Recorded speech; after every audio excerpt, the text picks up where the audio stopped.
আসসালামু আলাইকুম, সবাই কেমন আছেন? আশা করছি যে যেখানে আছেন ভালো আছেন, সুস্থ আছেন। আমরা আল্লাহর অশেষ রহমতে ভালোই আছি। সকাল সকাল ব্লগটা শুরু করে দিলাম। এখানে কিছু মাছ আছে, তো সকালবেলা এগুলো নদীর তাজা মাছ, ট্যাংরা মাছ বলে এগুলো, খুবই তাজা, দেখেন একদম ফ্রেশ। আর এখানে আছে হলো চিংড়ি মাছ, বড় সাইজের যে চিংড়িগুলো, এগুলো মতো হবে মনে হইতেছে। তো আমি গতকালকে এগুলো বলে রাখছিলাম দেওয়ার জন্য, মানে চিংড়ি মাছ বলছিলাম দেওয়ার জন্য। আর সাথে যে তাজা একদম দেখেন নদীর টাটকা মাছ, মিশালি টাটকা মাছ, এগুলো এখন কাটবো। আর চিংড়ি মাছগুলো শুধু মাথা যে এতটুকু কেটে আর লেজটা কেটে এভাবে খোসা সহ রেখে দিব, তাহলে চিংড়ি মাছ দীর্ঘদিন ভালো থাকে। তো আজকে কী রান্না করি, তো মাছ কেটে কুটে তারপর বলতে পারবো, এখনো জানি না। তো এই মাছগুলো সবচেয়ে বেশি ভালো লাগতেছে, যে এই মাছগুলো দেখে আমার খুবই সুন্দর মাছ, দেখেন ফ্রেশ একদম। আর এইগুলো দেখা গেছে সাথে সাথে রান্না করে না খেলে ভালো লাগবে না, ফ্রিজে রাখলে তো ভালো লাগে না। তো এগুলো এখন কেটে কুটে তারপর কি রান্না করব, তো আপনাদের সাথে শেয়ার করবই। তো সম্পূর্ণ ভিডিওটার সাথেই থাকেন, দেখতে থাকেন।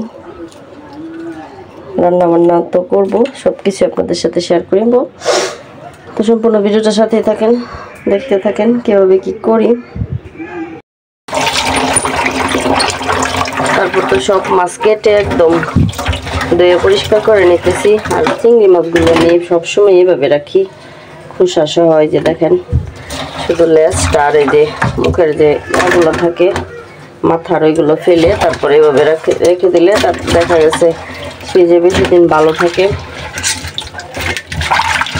তো এখন যতটুকু আজকে রান্না করব না চিংড়ি মাছ, আজকে রান্না করব সাথে যে ওই যে ট্যাংরা ছিল ছোট ছোট, এইগুলো কেটে নিছি, এইগুলো রান্না করব আজকে। আর এইগুলো চিংড়ি মাছগুলো আজকে রেখে দিব। সব একসাথে রান্না করলে তো দেখা গেছে খাওয়া হবে না, যেহেতু মানুষ কম, সেজন্য একটা তরকারি রান্না করব। ট্যাংরা মাছ, এই যে দেশি ট্যাংরা, এগুলো দেশি ট্যাংরা দিয়ে মূলা দিয়ে রান্না করব। আর চিংড়ি মাছগুলো ফ্রিজে রেখে দেব। মাছ কাটা শেষ, এখন ভালোভাবে ধুয়ে পরিষ্কার করে ফ্রিজে এগুলো রাখবো। আর এইগুলো রান্না করবো আজকে। এগুলো সুন্দর করে দিয়ে ধুয়ে পরিষ্কার করে নিই। এই যে মূলা আছে, ওই দিন মূলা নিয়ে আসছিল, মূলা দিয়ে রান্না করি। মূলা দিয়ে একটা মাখা মাখা টাইপের ঝোল করব। তো দেখা গেছে আরেকদিন রান্না করছিলাম, ওই দিনও খেতে খুব মজা হয়েছিল তরকারি। আর চিংড়ি মাছ তো এমন একটি মাছ, দেখা গেছে যে কোনো সবজি দিয়ে খেতে ভালো লাগে আর কি। আর এগুলো মূলা দিয়ে আজকে রান্না করে ফেলবো। তো দেখেন ট্যাংরাগুলো দেশি ট্যাংরা, ছোট ছোট হলো, ওই মাছগুলো খেতে কিন্তু ভীষণ সুস্বাদু। তো ফ্রিজে রাখি এগুলো এখন।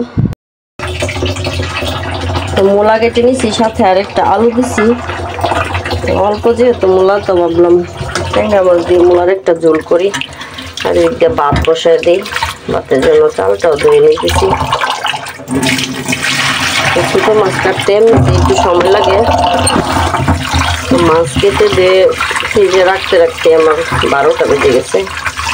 12টা বাজে না এখনো, তবে বাজবে, 10-15 মিনিটের কম আছে। ভাবলাম প্রথমে ভাতটা বসাই, তারপরে তরকারিটা রান্না করি।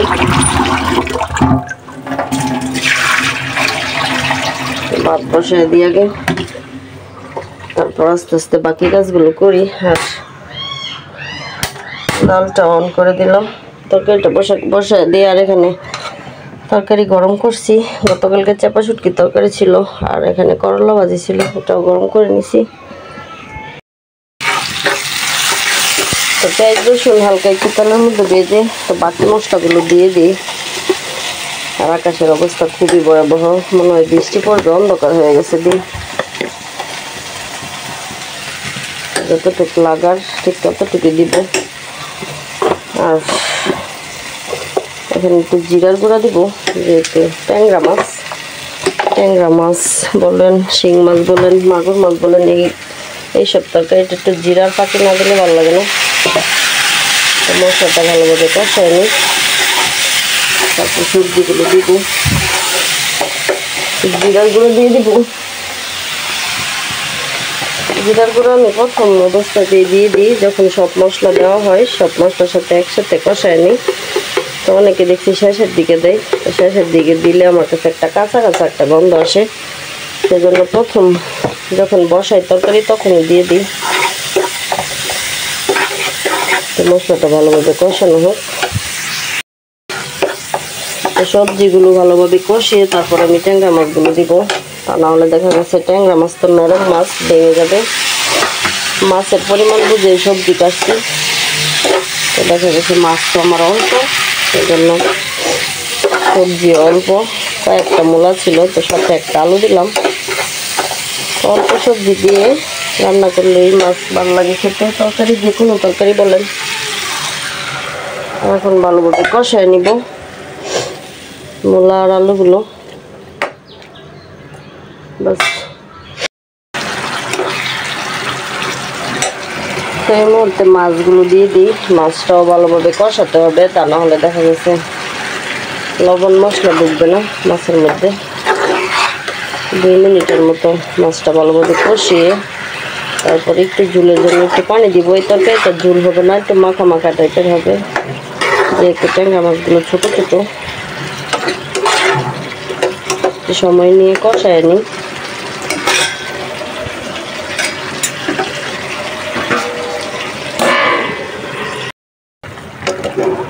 তরকারিটা প্রায় হয়ে গেছে, আর একটু ঝুল শুকালে একটু মাখা মাখা টাইপের করবো, তো সেজন্য একটু ঝুল শুকালে নামিয়ে ফেলবো। আর এখন কিছু ধনিয়া পাতা আর কাঁচামরিচ দিয়ে দিই। ভাত হয়ে গেছে আমার এদিক দিয়া, আর বাইরে গুড়ি গুড়ি বৃষ্টি পড়তেছে হালকা হালকা। আর বৃষ্টি পড়তেও সময় লাগে না, রোদ উঠতেও সময় লাগে না, এরকম একটা দিনের অবস্থা হয়েছে এখন। আর একটু ঝুল শুকালে তারপর নামাবো। তো দুপুর আর সকাল একসাথে মানে খাইতেছি, দুপুর আর সকাল একসাথে বলা যায়। সকালবেলা নাস্তা করি নাই, তো 12:30টার মতো বাজে। তো দুপুরের খাবার আর সকালের খাবার একসাথে খাওয়া মানে খেয়ে নিতেছি। এক জায়গায় যাওয়ার কথা, খাওয়া দাওয়া করে দেখি বৃষ্টি নামতেছে, এখন আবার মানে ভারী বৃষ্টি পড়তেছে। তো এক জায়গায় যাওয়ার কথা ছিল, তো বৃষ্টির মধ্যে দেখি যাইতে পারি কি না। বিসমিল্লাহ।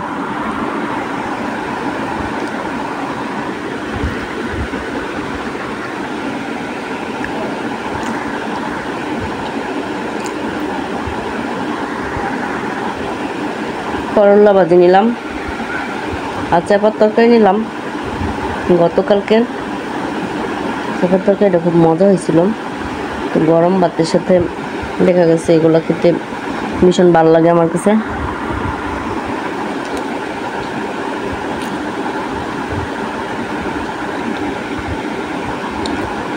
আর আজকে একটা তরকারি রান্না করছি ট্যাংরা মাছ দিয়ে, মূলা আর আলু দিয়ে, দেখলেনি।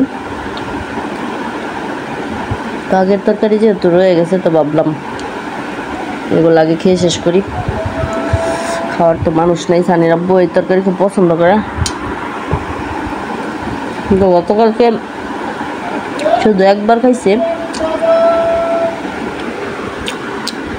সেই জন্য এই তরকারি রয়ে গেছে। তো রাত্রেবেলা খাইছে, দুপুরবেলা বাহিরে খাইছে ও।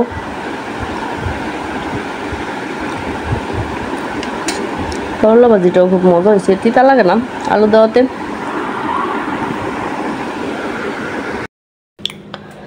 তো দুপুরে খাওয়া দাওয়া করে আজকে একটু শুই নাই, অন্য একটু কাজ ছিল, এগুলো করছি, রুম টুম গুছাইলাম। আর একটু বাজারে গেছিলাম, আমার মুদি বাজারগুলো শেষ হয়ে গেছিলো। তো কী কী নিয়ে আসছি চলেন আপনাদের সাথে শেয়ার করি। এই বালতিটা পাইছি হলো ইয়ার সাথে, হুইল পাউডারের সাথে বালতি ফ্রি দিছে। তো এখানে কী কী নিয়ে আসছি আপনাদের দেখাই। সেমাই আছে 2 প্যাকেট। তো এই সেমাইগুলো তো দেখছেনি, আমার ছেলেরা খুব পছন্দ করে, হয়তো পছন্দ করে। নুডলস নিয়ে আসলাম, ম্যাগি নুডলস। আর এখানে আছে ডানুর দুধের যে প্যাকেটটা, ওইটা। আর এখানে আছে হলো শ্যাম্পু, ক্লিয়ার শ্যাম্পু নিয়ে আসছি। আর প্যারাশুট বেলি ফুল, এগুলো আমি মানে মাথায় ব্যবহার করি। আর এখানে আছে এই যে এক্সট্রা পাওয়ার হুইল পাউডার, এটার সাথে এই যে এটা ফ্রি দিছে। বালতি আমার অনেকগুলো ফ্রি পাইছি। আর এখানে দুধের সাথে এই যে গুঁড়া দুধের সাথে, ডানো গুঁড়া দুধের সাথে এই যে এটা 4 লিটার ফ্রি দিছে 1 প্যাকেট। আর আছে হলো এই ব্যাগের মধ্যে আছে মুড়ি 2 প্যাকেট, অনেক প্যাকেট বের করতেছি। আর এখানে আছে হলো ডিমগুলো সাবধানে রাখি, 3 হালি ডিম আছে। ডিম তো সবসময় লাগে। আর বাজারে এত জিনিসের দাম বাড়তি কি বলবো বলেন। এখানে 3,500 টাকার বাজার সব মিলে করা হয়েছে। এখানে 2 প্যাকেট মুড়ি আছে। প্রত্যেকটা জিনিসের দামই মানে খুবই হাই। পোলাওয়ের চাল নিয়ে আসছি, পোলাওয়ের চালটা অনেক দাম, 150 টাকা কেজি। মাজনি 2টা। এই বাজারগুলো আমার অনেক আগেই শেষ হয়ে গেছিল, কয়েকদিন আগেই। তো যাওয়ার জন্য দেখা গেছে আনা হয় নাই বাজারে। বৃষ্টি বাদলা দিন, বাইরে বের হলেই মানে রাস্তাঘাটে কাদা, তো একা একা যাইতে ভালো লাগে না, সেজন্য যাই নাই। তো আজকে ভাবলাম আজকে না গেলে আর হবে না, নিয়ে আসি যায়। আর এখানে এই প্যাকেটের মধ্যে আছে এলাচ, দারচিনি, চিনি। আর আমরা তো সরিষার তেল খাই, তো সয়াবিন তেল নিয়ে আসছি আমি 2 কেজি। তো দেখা গেছে বিভিন্ন মানে ভাজা টাজা করলে, বিভিন্ন ভাজা পোড়া করলে, বিভিন্ন ধরনের পিঠার আইটেম বলেন, তাছাড়া বিভিন্ন সন্দেশ, এগুলো বাঁচতে গেলে এই তেল লাগে। সেজন্য 2 কেজি নিয়ে আসলাম আলাদা। আর এগুলো এখন গুজগাছ করে রাখি। এখানে 3,500 টাকার বাজার, দেখেন কেউ বিশ্বাস করবে বলেন? সব জিনিসের দাম এতটা বাড়তি বাজারে, কিছুই বলার নাই। তারপরও খাইতে হবে, খাওয়া তো আর বন্ধ দেওয়া যাবে না। তো মুড়ি শেষ হয়ে গেছিল, 1 সপ্তাহ হয়ে গেছে মুড়ি নাই বাসায়। তো ভাবলাম আজকে আর চলবে না, শ্যাম্পু শেষ আমার। গত কিছুদিন ধরে শ্যাম্পু নাই, মানে প্যাকেটের যে শ্যাম্পুগুলো ওইগুলো ব্যবহার করছি। তো ভাবলাম আজকে নিয়ে যাই, ক্লিয়ার শ্যাম্পুটা আমি ব্যবহার করি, খুশকি একদম থাকে না মাথার মধ্যে এই শ্যাম্পুটা দিলে। তো যার যেটা দিয়ে অভ্যাস। আর প্যারাশুট, নারকেল তেল, বেলি ফুল এটা দিই। তো সম্পূর্ণ বাজারটা আপনাদের সাথে শেয়ার করলাম। এগুলো এখন গুছগাছ করি, করে এক একটা এক এক জায়গায় রাখি। তো আসরের নামাজ পড়ে আসলাম। আর এখন সময় হচ্ছে 5:30টার মতো বাজে। তো বিকালের এই টাইমে আমার প্রচুর খিদা লাগে, মানে বাজারে গেলাম তো দেখলেনি কত কিছু নিয়ে আসছি বাইরে থেকে। আর এখন চিরা, মুড়ি, সাথে গুঁড়া দুধ আর এই যে আম নিছি। তো আমের সিজনে এই খাবারটা আমার খুবই প্রিয়, খেতে ভীষণ ভালো লাগে। তো সব কিছু একসাথে মাখিয়ে এখন খাবো। আর এখানে গরুর দুধ দিয়ে খেতেও ভালো লাগে, তবে আজকে আমি গরুর দুধ জাল করি নাই, তো গুঁড়া দুধটাই নিছি। বিসমিল্লাহ।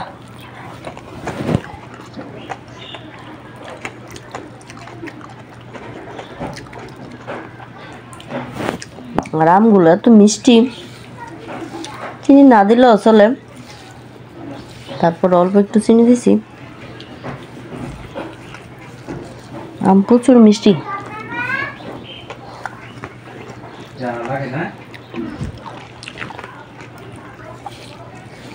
সবগুলো দিয়ে একসাথে ভালোভাবে মাখিয়ে এভাবে আপনারা খেয়ে দেখবেন, খুবই সুস্বাদু একটি খাবার। একমাত্র আমের সিজনে খাবারগুলো মানে শেষ হয়ে গেলে আম, তো এই খাবারগুলো আমি মিস করি অনেক, খুবই ভালো লাগে আমার কাছে।